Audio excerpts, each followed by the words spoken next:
ಈಗ ಟಿಕೆಟ್ ಕೊಡಬೇಕಂತ ಹೇಳಿ ಒತ್ತಾಯ ಮಾಡ್ತೀರಾ? ಯಾವುದಾದ್ರು ಒಂದು ಕ್ಷೇತ್ರದಲ್ಲಿ ಇದು ರಾಷ್ಟ್ರೀಯ ನಾಯಕರ ಸಮಕ್ಷಮದ ಚರ್ಚೆ ಆಗಿದೆ.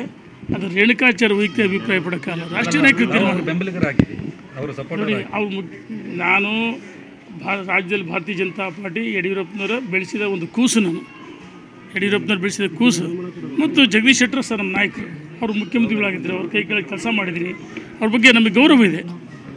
ಪಕ್ಷ ಏನು ತೀರ್ಮಾನ ಮಾಡುತ್ತೆ ಇದು ಬಿಟ್ಟಂತ ಸಂದರ್ಭದಲ್ಲಿ ಅಲ್ಲಿ ನನಗೆ ತುಂಬ ಅವಮಾನ ಆಗಿದೆ. ಅದು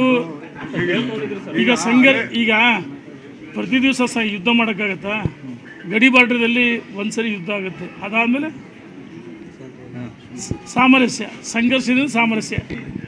ಹಳೆಯಕ್ಕೆ ಮರಿಬೇಕಲ್ಲ, ಅದನ್ನೇ ರಿಪೀಟ್ ಮಾಡ್ತಿದ್ರು. ಮುಂದೆ ಪಕ್ಷ ಸಂಘಟನೆ ಆಗಬೇಕಲ್ಲ. ನರೇಂದ್ರ ಮೋದಿ ಪ್ರಧಾನಮಂತ್ರಿ ಹೆಂಗಾಯ್ತು ಸರ್ ಆಪರೇಷನ್ ವಾಪಸ್ಸು? ಅದು ರಾಷ್ಟ್ರೀಯ ನಾಯಕರ ಸಮಕ್ಷಮದಲ್ಲಿ ತೀರ್ಮಾನ ಆಗಿದೆ. ಅದ್ರ ಬಗ್ಗೆ ಹೆಚ್ಚು ಚರ್ಚೆ ಮಾಡೋಕ್ಕೆ ಇಚ್ಛೆ ಪಡಲ್ಲ. ನಿರಂತರವಾಗಿ ಜಗದೀಶ್ ಶೆಟ್ಟರ್ ಜೊತೆ ಚರ್ಚೆ ನಾವು ಸಂಪರ್ಕದಲ್ಲಿದ್ದೀವಿ. ಈಗ ಟಿಕೆಟ್ ಕೊಡಬೇಕಂತ ಹೇಳಿ ಒತ್ತಾಯ ಮಾಡ್ತೀರಾ? ಯಾವುದಾದ್ರು ಒಂದು ಕ್ಷೇತ್ರದಲ್ಲಿ ಇದು ರಾಷ್ಟ್ರೀಯ ನಾಯಕರ ಸಮಕ್ಷಮದ ಚರ್ಚೆ ಆಗಿದೆ. ಅದು ರೇಣುಕಾಚಾರ್ಯ ವೈಯಕ್ತಿಕ ಅಭಿಪ್ರಾಯ ಪಡೋಕ್ಕಲ್ಲ, ರಾಷ್ಟ್ರೀಯ ನಾಯಕರು ತೀರ್ಮಾನ.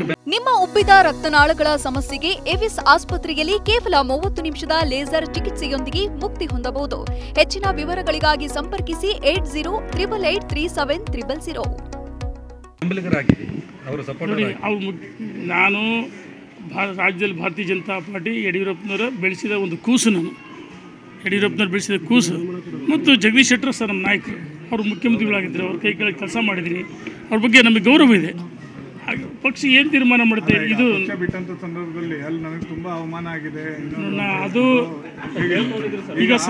ಈಗ ಪ್ರತಿ ದಿವಸ ಯುದ್ಧ ಮಾಡೋಕ್ಕಾಗತ್ತಾ? ಗಡಿ ಬಾರ್ಡ್ರದಲ್ಲಿ ಒಂದ್ಸರಿ ಯುದ್ಧ ಆಗುತ್ತೆ, ಅದಾದಮೇಲೆ ಸಾಮರಸ್ಯ, ಸಂಘರ್ಷದಿಂದ ಸಾಮರಸ್ಯ. ಹಳೆಯಕ್ಕೆ ಮರಿಬೇಕಲ್ಲ, ಅದನ್ನೇ ರಿಪೀಟ್ ಮಾಡ್ತಿದ್ರು. ಮುಂದೆ ಪಕ್ಷ ಸಂಘಟನೆ ಆಗಬೇಕಲ್ಲ. ನರೇಂದ್ರ ಮೋದಿ ಪ್ರಧಾನಮಂತ್ರಿ ಹೆಂಗಾಯ್ತು ಸರ್ ಆಪರೇಷನ್ ವಾಪಸ್ಸು? ಅದು ರಾಷ್ಟ್ರೀಯ ನಾಯಕರ ಸಮಕ್ಷಮದಲ್ಲಿ ತೀರ್ಮಾನ ಆಗಿದೆ. ಅದ್ರ ಬಗ್ಗೆ ಹೆಚ್ಚು ಚರ್ಚೆ ಮಾಡೋಕ್ಕೆ ಇಚ್ಛೆ ಪಡಲ್ಲ. ನಿರಂತರವಾಗಿ ಜಗದೀಶ್ ಶೆಟ್ಟರ್ ಜೊತೆ ಚರ್ಚೆ ನಾವು ಸಂಪರ್ಕದಲ್ಲಿದ್ದೀವಿ.